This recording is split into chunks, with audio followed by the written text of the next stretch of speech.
नमस्कार, मैं हूं आशीष त्रिवेदी और आप देख रहे हैं संकल्प का यूट्यूब चैनल। दोस्तों, संकल्प के यूट्यूब चैनल पर हमारा बेहद ही खास कार्यक्रम है संवाद। संवाद की आज की इस कड़ी में जिस विषय पर हम बात करने जा रहे हैं उसका सीधा संबंध हमारे बच्चों के भविष्य से है। जी हाँ, आज हम बात करेंगे प्राथमिक शिक्षा की। हम अपने बच्चों को भेजते हैं स्कूलों में पढ़ने के लिए। वो बच्चे जब स्कूल में पढ़ने जाते हैं तो हमारे पेरेंट्स की, गार्जियन की ये मनसा होती है कि बच्चा हमारा पढ़ लिख करके बड़ा आदमी बने। लेकिन वो बड़ा आदमी का कॉन्सेप्ट क्या है?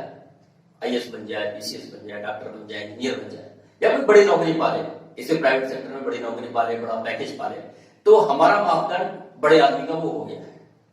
लेकिन उस बच्चे का नैतिक स्तर कितना ऊंचा उठा है, उसके अंदर विनम्रता कितनी है, वो अपने देश के बारे में, समाज के बारे में और आसपास के परिवेश के बारे में क्या सोचता है, एक दूसरे से उसका लगाव कितना है, अपने परिवार से उसका कितना लगाव है, इन सारी चीजों पर हम फोकस नहीं करते। और भविष्य में हम कहते हैं कि हमारा बच्चा हाथ से निकल गया, वो अपने परिवार से अलग हो जाता है, अपने समाज से अलग हो जाता है, कट जाता है। ये सारी समस्याएं खड़ी हो जाती हैं। आज हम इन सारे विषयों पर बातचीत करने के लिए यहाँ पर संवाद कार्यक्रम में उपस्थित हैं और हमारे साथ इस संवाद कार्यक्रम में मेहमान के रूप में है श्री धनंजय राय जी, जो कि शिक्षाविद हैं, आप पेशे से शिक्षक हैं। विभिन्न पत्र पत्रिकाओं में इस विषय पर बहुत सारे आर्टिकल्स आपके प्रकाशित हैं। स्कूलों में, कॉलेजों में आप जाते हैं और टीचरों को, अध्यापकों को भी ट्रेन करते हैं कि बच्चों को किस रूप में शिक्षित किया जाए कि इनका भविष्य का निर्माण हो सके। तो आपका बहुत बहुत स्वागत है, अभिनंदन है धनंजय जी। और इस कड़ी में ये जो आज का संवाद है, इस कड़ी में हम आपसे जो एक सवाल करना चाहते हैं, जो प्रश्न लेना चाहते हैं आपसे, पहला सवाल कि बचपन से हम लोग सुनते आ रहे हैं कि हमारे जो शिक्षा का उद्देश्य है मनुष्य का सर्वांगीण विकास। वो गांधी जी भी ये कहते हैं कि हमारा शारीरिक, मानसिक और आत्मिक और सर्वोत्कृष्ट विकास हो, सर्वांगीण विकास हो। तो हमारी जो वर्तमान शिक्षा प्रणाली है, तो वो शिक्षा प्रणाली हमारे शिक्षा के उद्देश्य को कितना पूरा करती है, इसी बात से हम लोग शुरू कर रहे हैं। पहले तो बहुत बहुत धन्यवाद आशीष जी, अपने इस संवाद कार्यक्रम में मुझे बुलाने के लिए। हालांकि मैं आपके संवाद कार्यक्रम के हर वीडियो को देखता रहता हूँ और इस प्रयास की बहुत सराहना करता हूँ कि आप एक ऐसा प्लेटफॉर्म छोटे शहर में आप बना रहे हैं जिसमें लोग अपनी बातों को रख सकते हैं इस फोरम पे आके। तो आपको और संकल्प टीम को बहुत बधाई और मुझे बुलाने के लिए बहुत धन्यवाद। मेरा जो सवाल है, अगर मैं ऐसे समझूं कि वर्तमान शिक्षा में वो क्या कमियां हैं या क्या चुनौतियां हैं जिसकी वजह से हमारे बच्चों का सर्वांगीण विकास नहीं हो पा रहा है, तो उस दिशा में अगर हम अपनी परिचर्चा को बढ़ाएं, तो जैसा कि आपने खुद भी कहा कि महात्मा गांधी ने शिक्षा को परिभाषित करते हुए ये कहा है कि शिक्षा से हमारा तात्पर्य मनुष्य के शरीर, मन तथा आत्मा के सर्वांगीण तथा सर्वोत्कृष्ट विकास। और मोटा मोटी अगर आप देखेंगे तो वो चाहे श्रद्धेय विवेकानंद जी का परिभाषा हो, पाश्चात्य देशों के जो शिक्षाविद हैं उनकी परिभाषा हो, सब में यही है कि बच्चे के आंतरिक क्षमता को संपूर्ण अवसर देना, कि बच्चे में क्या क्या संभावना है, उसको समाज में हम कैसे अवसर दे सकते हैं, इसका एक प्रारूप तय करना ही शिक्षा का उद्देश्य माना गया। और अगर आप 19वीं सदी में आके देखते हैं तो उसमें रविन्द्रनाथ टैगोर जी का काफी एक अच्छा प्रयोग रहा प्रकृतिवाद के साथ। रविन्द्रनाथ टैगोर जी के कार्यों से प्रेरित होकर बहुत सारे प्रयोग इस देश में हुए। और टैगोर जी ने उस समय कहा था, उनका एक निबंध है सभ्यता और प्रगति कर, सृजनात्मकता और उदार आनंद बचपन की कुंजी है और वयस्क समाज से इसे लगातार खतरा है। तो आज से मतलब सैकड़ों साल पहले कही हुई बात आज आप बिल्कुल प्रासंगिक देख सकते हैं कि शिक्षा के नाम पे निसंदेह हम बहुत प्रकार के प्रयास कर रहे हैं और बहुत अच्छे प्रयास, अच्छे संसाधनों के साथ प्रयास कर रहे हैं, लेकिन फिर भी जो हमारा मूल उद्देश्य है वहां तक नहीं पहुंच पा रहे हैं। और अगर कमियों की बात करें कि क्या क्या कमियां हैं, तो इसका कुछ उदाहरण मैं आपको दूंगा कि कहां कहां कमियां हो रही जिसकी वजह से, जितना मैं समझ पा रहा हूं वो कमियां क्या है जिसकी वजह से हम अपने उद्देश्य को नहीं पकड़ पा रहे हैं। पहला तो ये कि वर्तमान शिक्षा व्यवस्था में औपचारिक और अनौपचारिक संस्थाओं के बीच की दूरी बढ़ी है। कानून का बहुत हस्तक्षेप है, विद्यालयों को बहुत ज्यादा शक्ति दी है, जबकि बालक के सर्वांगीण विकास की अगर बात करते हैं तो आप सभी प्रकार की संस्थाओं की भूमिका भी तय करेंगे, तब आप सर्वांगीण विकास की बात कर पाएंगे। समाज है, परिवार है, पड़ोस है, समुदाय है, विद्यालय है, सबको मिलजुल के बालक के सर्वांगीण विकास की बात करनी थी। लेकिन वर्तमान दौर में केवल कानूनी रूप से विद्यालयों को वैध माना जाता है और बाकी संस्थाओं को एक तरह से नकार दिया गया है, उनकी भूमिका शून्य कर दी गई है। और आलम, आज का वर्तमान आलम यह है कि बाकी संस्थाएं भी मान चुकी हैं कि हम शिक्षा में कुछ नहीं कर सकते, शिक्षा में जो करेगा वो विद्यालय ही करेगा। तो एक तरह से विद्यालय जो सैद्धांतिक स्रोत है शिक्षा का, सैद्धांतिक जगह है, उसके लिए जो व्यापक प्रयोगशाला हमारी थी अनौपचारिक संस्थाओं में, समाज में और वहां परिवार में जाके, वो प्रयोगशाला के दरवाजे बंद हो गए। बिल्कुल, अगर आप देखेंगे तो ये आप स्पष्ट अंदाजा लगा सकते हैं कि विद्यालयों को इतनी शक्ति दी गई है कि विद्यालय जिन बच्चों को फेल कर देते हैं उन बच्चों को समाज भी फेल मान बैठता है। और दूसरा जो पहलू है, आश्चर्यजनक पहलू यह है कि विद्यालय जिन बच्चों को पास करता है वो बच्चे बाकी संस्थाओं को फेल कर देते हैं, छोड़ देते हैं। मतलब विद्यालय ने जिनको फेल किया उन्हें अनौपचारिक संस्थाओं में छोड़ दिया, और जिन बच्चों को पास किया वो अनौपचारिक संस्थाओं को छोड़ दिया। ये बड़ी बात आपने कही कि जो औपचारिक और अनौपचारिक शिक्षा के बीच की जो खाई है, आमतौर पर हम उसी को जो सर्टिफिकेट हमको मिलता है, फर्स्ट डिवीजन का सर्टिफिकेट मिलता है और स्कूल में हमें प्रमाण पत्र मिलता है कि आप इस विषय में पारंगत है, लेकिन जिस अवसर पे जब वो अवसर आता है अपने उपयोग करने का, तो कई बार हम फेल हो जाते हैं और वहां पर वो लड़के पास हो जाते हैं जिन्होंने कोई प्रमाण पत्र, जिनके पास कुछ भी प्रमाण पत्र नहीं है। बिल्कुल, तो ये जो बड़ा गैप है, एक बहुत बड़ा कारण है हमारे समाज में इस चीज को कि हमारा जो विकास होना चाहिए जिस तरीके से शिक्षा के क्षेत्र में, तो इसकी मतलब इसका कारण क्या है? इसको कैसे हम इस खाई को पाट सकते हैं? इस खाई को सामुदायिक सहभागिता से ही हम बांट सकते हैं। शिक्षा की जिम्मेदारी अगर सरकार कर रही है, राज्य अगर इसकी जिम्मेदारी की बात कर रही है, तो परिवार को, अभिभावकों को और समाज को इनके साथ जोड़ना पड़ेगा। क्योंकि आप एक चीज से समझिए कि इस अब शिक्षा के नाम पे बाकी संस्थाएं इस बात को मानती हैं कि जो करेगा वो विद्यालय ही करेगा। आलम ये देखिए कि आपको सरकार ने छुट्टियों की व्यवस्था की है, होली के नाम पर, दीपावली के नाम पर, लोहड़ी के नाम पर, बाकी 30 त्योहारों के नाम पर छुट्टियां करती है।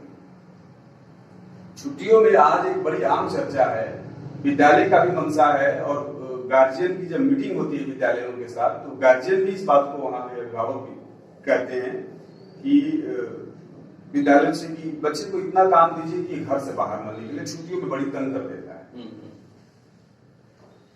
ये छोटी बात नहीं है, आप व्यवहारिक तरीके से जो बातें कर देते हैं, और विद्यालय जो है वो कहीं ना कहीं इस चीज को एक्सेप्ट कर लेता है और ये सोचता है कि भाई शायद इस वक्त से अगर गार्जियन खुश है तो हम गार्जियन का ही काम कर देते हैं। होली की छुट्टियां आप देंगे 4 दिन के लिए, और उस 4 दिन में आप विद्यालय से भी ज्यादा काम दे देते हैं कि घर में बच्चा बैठकर काम करे। तो समाज के साथ जो अंतःक्रिया होनी थी, जिससे जब वो बाहर निकलता तो अपने पड़ोस को जानता, अपने पास वाले से मिलता, रंग लगाने का जो एक प्रचलन है उसको जानता। ये एक ऐसा अवसर है जहां हम एक दूसरे को, दोस्त को जो है भुला के और एक नए गुरु को लेते हुए एक नई शुरुआत करते हैं होली के माध्यम से। तो ये अवसर होता तो बच्चे के विकास में वो कहीं ना कहीं मायने रखता, बच्चे का सर्वांगीण विकास की दिशा में वो एक कदम होता। लेकिन वर्तमान शिक्षा पद्धति ने उस अवसर को भी खत्म कर दिया है। तो स्वाभाविक बात है कि हम दोनों को जब कोलैबोरेट करेंगे, एक दूसरे के जिम्मेदारियों को समझाएंगे और दोनों अपने अपने ये संस्थाएं अनौपचारिक औपचारिक अपनी जिम्मेदारियों को समझ के आएंगे, तो सर्वांगीण विकास की दिशा में हम आगे। बिल्कुल। और हम देखते हैं कि एक तरफ पेरेंट्स है एक तरफ स्कूल है और तीसरी तरफ जो है वो शिक्षा व्यवस्था है जो पूरी शिक्षा व्यवस्था को लागू करती है। हम आमतौर पर देखते हैं वो अब कमी कहाँ है इस पे मैं आना चाहता हूँ, लेकिन हम लोग देखते हैं कि जब हम अपने बच्चों को स्कूल भेजते हैं और बच्चा स्कूल से वापस आता है तो गार्जियन का एक सवाल होता है कि आज जो कंपटीशन था उसमें तुम्हारा कौन सा स्थान आया, तुमने एग्जाम में कौन सा स्थान पाया, फर्स्ट आया कि नहीं आया, ये सवाल होता है हमारा इस तरह के। लेकिन कभी हम बच्चे से ये सवाल नहीं करते कि वो बच्चा स्कूल से आया तो कितना खुश है। हम ये सवाल नहीं करते बच्चे से कि तुम्हारी पेंसिल खो गई है तो कहाँ खो गई, कैसे खो गई। वो बच्चा अगर कह देता है कि मैंने अपने दोस्त को दे दिया वो पेंसिल जिसके पास नहीं था, तो हम उसको डांटते हैं कि तुमने ऐसा क्यों किया, तो तुम्हारी पेंसिल थी तुमने अपने दोस्त को क्यों दिया। तो जो एक इंटरेक्शन है हम अपने बच्चों को ब्रेक कर देते हैं, तुमने रबड़ क्यों दिया, तुमने पेंसिल क्यों दिया। तो वो जो एक सारी चीजें हैं कि देने की और समाज से जुड़ने की जो बात होनी चाहिए, जिस बच्चे के अंदर डेवलप होना चाहिए, उस पर हम कभी बात ही नहीं करते हैं। हम एक ही चीज पर फोकस कर लेते हैं कि वो फर्स्ट कैसे आया, सर्टिफिकेट कितना मिला उसको, और वो उसको बिल्कुल कटने लगता है वहीं से। ये जहां तक मैं समझता हूँ। इस पर आपके विचार जो है, गलती कहाँ है, गार्जियन की है, उस स्कूल की है, या फिर वो हमारे जो नीति नियामक है उनकी है। नीति नियामक संस्थाओं की जब आप कानून की बात करते हैं और औपचारिक संस्थाओं पे आपकी निर्भरता बढ़ जाती है तो स्वाभाविक है कि उसमें ज्यादा दोष के भागीदार जो है वो नीति नियामक संस्थाएं हो जाती है। और नीति नियामक संस्थाओं से मतलब मेरा ये नहीं है कि केवल नीति बनाने वाले, नीतियों को बनाने वाले से लेकर क्रियान्वयन करने वाले, उसमें बहुत सारी गलतियां हैं जिसकी वजह से ये हो पा रहा है। अगर हम बच्चे को ये देखते कि भाई बच्चा हमारे घर में सर्टिफिकेट लेके आ रहा है, नीति नियामक संस्थाएं अपना एक पैरामीटर बना दी है कि भाई आप 80% से ज्यादा वालों को हम नौकरी देंगे या फिर किसी एक विशेष जॉब में बुलाएंगे। तो अब इसमें होड़ लग जाती है कि हम ज्यादा से ज्यादा अंक प्राप्त करें। अंक प्राप्त करने के होड़ में स्वाभाविक है कि गार्जियन, अभिभावक भी जो है वो सोचेगा कि भाई बच्चे का अगर सुगत भविष्य इसी में है तो उस दिशा में वो भी फोकस करता है। नीति नियामक संस्थाओं को चाहिए कि वो इस बात को सराहना लोगों को सिखाए कि बच्चे को, कि हमारे बच्चे की शुरुआत आप शून्य से करते हैं। जब बच्चा विद्यालय जाता है तो शून्य में रहता है, तो बच्चा वो चाहे 33 नंबर पाया या 45 पाया या 50 ही पाया, वो शून्य से आगे है। वो किसी भी दशा में 35 पाया है फिर भी वो शून्य से 35 कदम आगे, 45 पाया है तो 45 कदम आगे। तो इस पे एक बहुत बड़ा जागरूकता अभियान चलाने की जरूरत है कि आप उस चीज को सराहें कि आप शून्य से चले थे, आप 35 पे आए हैं, कल आप 50 पे भी आएंगे, 70 पे आएंगे। तो इस तरह का एक मतलब माहौल क्रिएट होगा, बच्चे के अंदर भी वो खुशी होगी और बच्चा खुशी के बारे आपको आके अपना प्रमाण पत्र वगैरह दिखाए। बिल्कुल। एक चीज ये भी यहाँ पर मैं लेना चाहूंगा कि जो कला और संस्कृति है वो एजुकेशन में बच्चों के विकास में कितनी सहायक होती है। क्योंकि मुझे याद, आपको भी याद होगा कि बचपन में और दिन स्कूल जाए या ना जाए आदमी, शनिवार के दिन जरूर जाता था, जिस दिन बाल सभा, शिशु सभा स्कूल में हुआ करता था और हम लोग कविताओं का पाठ करते थे और बहुत सारी एक्टिविटी हुआ करती थी। तो वो सारी गतिविधियां लगभग बंद हो चुकी हैं स्कूलों में, कॉलेजों में। तो वो जो कल्चर जो विकसित होता था जो कला और संस्कृति के माध्यम से, वो कितना जरूरी है हमारे शिक्षा व्यवस्था को डेवलप करने में और उस बच्चे के विकास में। आशीष जी, आप तो कला के क्षेत्र के हैं और कहा गया है कि कला विहीन समाज जो है वो पशुवत समाज की निशानी है। तो कला के बिना तो मतलब शिक्षा क्या, जीवन का कोई भी आयाम बहुत ज्यादा अधूरा है। कला एक ऐसा माध्यम है जैसे कि आप किसी भी चीज को आनंदमय तरीके से एक उत्सव के रूप में ग्रहण करते हैं, और जो व्यक्ति की या विद्यार्थियों की जो ग्राह्यता है वो एक नियंत्रित माहौल से या फिर एक भयभीत माहौल से कम होती है। वो ग्राह्यता उत्सव में और कला के माध्यम से ज्यादा हो जाती है। तो अगर पठन पाठन में आप कला और उत्सव को शामिल करते हैं तो स्वाभाविक तौर पर बच्चे बहुत आनंदित होंगे। नहीं तो आलम ये है कि आज बच्चे स्कूल जाने के नाम पर, ये जब से हमारी शिक्षा व्यवस्था चल रही है, विद्यालय जाने के नाम पर बच्चे रोने लगते हैं। और जब उनको सुबह सुबह उठते हैं तो ताजगी रहती है, वो नाश्ता पानी करके नहा के और वो विद्यालय जाना होता है, तो उस समय तो ताजगी होनी चाहिए, खुशी होनी चाहिए, तो उस समय वो रोते हैं। और दिन भर विद्यालय में जाके पढ़ाई करने के बाद भी वो थके होने के बावजूद भी जब छुट्टी होती है, तो मुझे लगता है कि 24 घंटे में जो बच्चे का उत्साहित चेहरा है, सबसे ज्यादा उत्साह उसी टाइम पे दिखता है कि वो छूट रहे हैं। तो उधर से विद्यालय आने की उदासी और विद्यालय से जाने का जो खुशी है, इस बीच के इस संदेश को समझने की जरूरत है। और इसके लिए बहुत जरूरी है कि हम संवेदित हों, क्योंकि उस संदेश को समझने के लिए संवेदना प्राथमिक अर्हता है। बिना संवेदना के आप उस चीज को नहीं समझ सकते। सही बात है, वो आनंद का होना जरूरी है। अगर जरूरी चीज में आनंद नहीं आ रहा है तो फिर उसका मतलब बिना कला के तो आप नहीं कर पाएंगे, फिर वो तो रस नहीं रहेगा और आप ठीक से नहीं कर पाएंगे। जीवन में रस का होना बहुत जरूरी है। और एक अलग सवाल मैं लेना चाहूंगा कि प्रत्येक बच्चे में, मतलब दुनिया के जितने बच्चे हैं उनमें कुछ अलग विशेषता होती है। किसी के अंदर पेंटिंग की क्षमता है, किसी के अंदर जो एक्टिंग की है, डांस, म्यूजिक या बहुत सारी चीजें। कोई बहुत अच्छा बोल सकता है, कोई बहुत अच्छा लिख सकता है, कोई कविता कहानी लिख सकता है। मतलब दुनिया के प्रत्येक बच्चे में कुछ खास होता है, कुछ विशेष होता है। लेकिन जो हमारी शिक्षा व्यवस्था है, जब हम स्कूलों में जब बच्चे को पढ़ाते हैं तो उनको हम बस एक ही दिशा में लेकर के चले जाते हैं। तो कहाँ हमको लगता है कि साइकोलॉजिकल ट्रीटमेंट, बच्चों की मानसिकता को कैसे भापा जाए और उस बच्चे को किस दिशा में हम लेकर के चले, ये मॉडल क्यों नहीं विकसित हो पा रहा है हमारी शिक्षा व्यवस्था, प्राथमिक शिक्षा व्यवस्था में?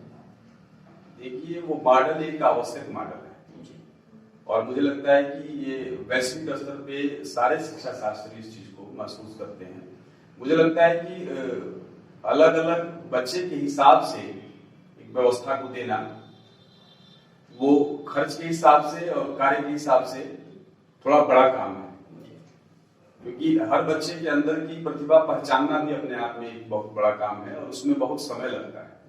और ये तभी होगा जब आप केवल शिक्षा के लिए प्रतिबद्ध होंगे, क्योंकि शिक्षक आज के दौर में शिक्षक भी शिक्षा की चीजों को रोजगार के तौर पे लेता है।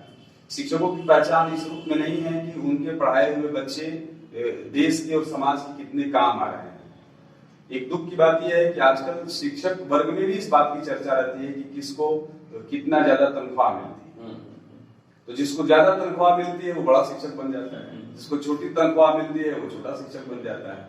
तो एक तो ये भारत जैसे देश में इस धारणा से बाहर निकलने की जरूरत है। और शिक्षकों को ठीक है, जिसको जितना भी मिलता है, जरूरतें अगर पूरी हो रही है तो उसमें खुश रहे, लेकिन मूल काम पे ज्यादा फोकस किया जाए कि भाई हम अपना बच्चे के अलग अलग चीजों को ये शिक्षक ही कर पाएंगे। उनके अंदर के जो हुनर है उनको पहचानना और पहचान के उनको अवसर देना, ये शिक्षक कर पाएंगे।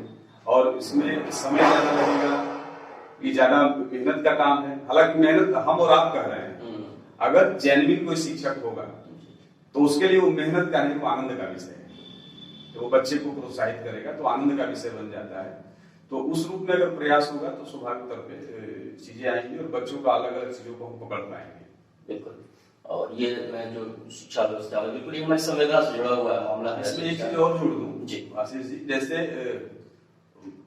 बहुत सारे वैश्विक स्तर पे अनेकों विद्वान ऐसे हैं, मुझे लगता है कि अगर मुख्य धारा के जो वैज्ञानिक हैं और राजनीतिज्ञ हैं या अर्थशास्त्री हैं, जिनका भी आप ट्रैक रिकॉर्ड देखेंगे, इसमें ज्यादा से ज्यादा वो लोग हैं जो विद्यालय शिक्षा में कभी न कभी किसी न किसी स्तर पे फेल हो गए। तो विद्यालय जब किसी चीज को नकार देता है तो उस समय बाकी संस्थाओं को अलर्ट होना बड़ा जरूरी होता है। थॉमस एल्वा एडिसन साहब की एक कहानी हम लोगों ने बचपन में सुनी थी। थॉमस एल्वा एडिसन साहब के पिताजी नहीं थे, उनकी माँ माँ के एकमात्र सहारे थे। उनको वो ले जा रहे थे स्कूल में पढ़ाने के लिए। तो थोड़ा सा वो विलक्षण प्रतिभा के व्यक्ति थे और वो अपने तरीके से चीजों को हैंडल करते थे, जिसको बहुत सारे लोग अलग अलग तरीके से देखते थे कि भाई ये उदंड है या चंचल लड़का है।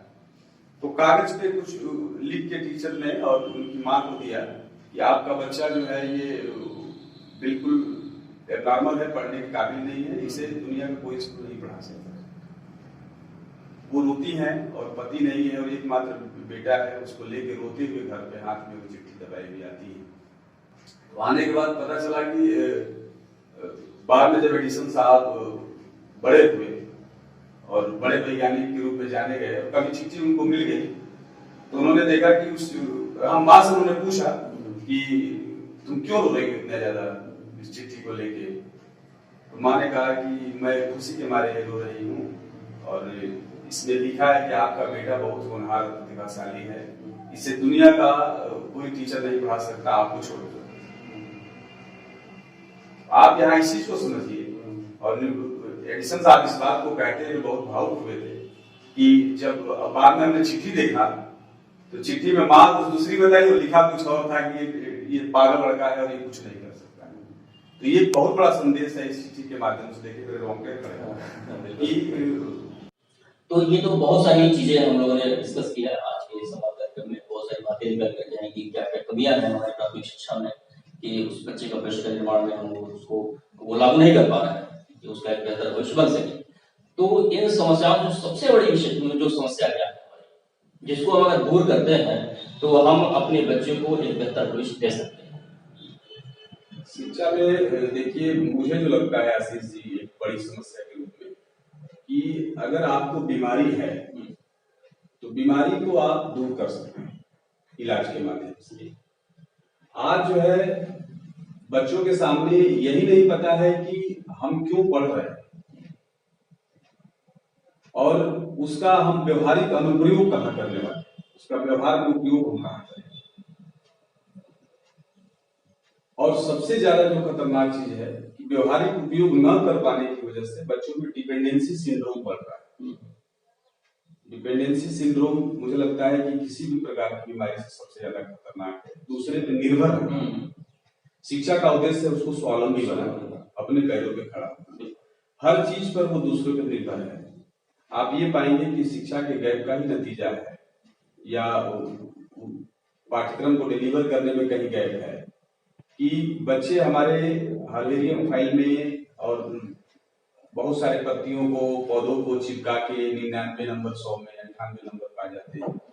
लेकिन इन बच्चों को अगर आप रियल लाइफ में खेतों पे लेके जाओ तो पता चला कर गन्ने का पौधा पकड़े और वो कह रहे हैं कि ये गेहूं है ना, है ना, ये देखो हम गेहूं पकड़े हुए हैं।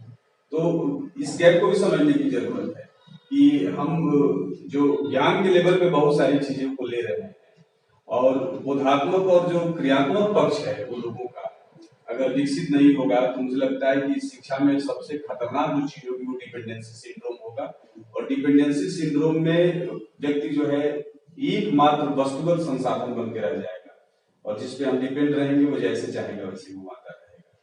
तो इस चीज को खत्म करना है कि बच्चे अपने पैरों पे खड़े, वो जाने कि वो पढ़ रहे हैं तो क्यों पढ़ रहे हैं। बिल्कुल, बहुत महत्वपूर्ण बात रही। और दोस्तों संवाद के आज के इस कार्यक्रम में प्राथमिक शिक्षा की बहुत सारी कमियों के बारे में, उनकी विशेषताओं के बारे में हम लोगों ने बातचीत किया धनंजय जी से, और कुछ चीजें बड़े स्पष्ट रूप से निकल करके आई। एक चीज जो सबसे महत्वपूर्ण बात निकल करके आई कि जो औपचारिक शिक्षा है और अनौपचारिक शिक्षा, इसके बीच का जो गैप है, इस गैप को भरना पड़ेगा। दूसरी चीज ये कि सिर्फ सर्टिफिकेट पर हम आधारित न रहें। उस बच्चे के अंदर बहुत सारे गुण हैं जिनके बारे में हमें सोचना चाहिए, उनको देखना चाहिए कि उनके अंदर कोई कला है, कोई चीज ऐसी है जिसपे हम अगर फोकस करें, उनको प्रोत्साहित करें तो उस फील्ड में वो बड़ा काम कर सकते हैं, बड़ा कवि बन सकता है, लेखक बन सकता है, फिल्म एक्टर बन सकता है, एक्ट्रेस बन सकती है। तो बहुत सारी चीजें हैं इस दुनिया में करने के लिए, इन सारी चीजों पे फोकस होना चाहिए। तो दोस्तों आज का हमारा संवाद कार्यक्रम कैसा लगा आपको, हमें जरूर बताइएगा। आगे हम और सारे विषयों पर बातचीत करने के लिए अपने एक्सपर्ट को बुलाएंगे, बहुत सारी बातें होंगी संवाद कार्यक्रम में। तब तक के लिए बहुत बहुत धन्यवाद। धन्यवाद जी आपका। धन्यवाद।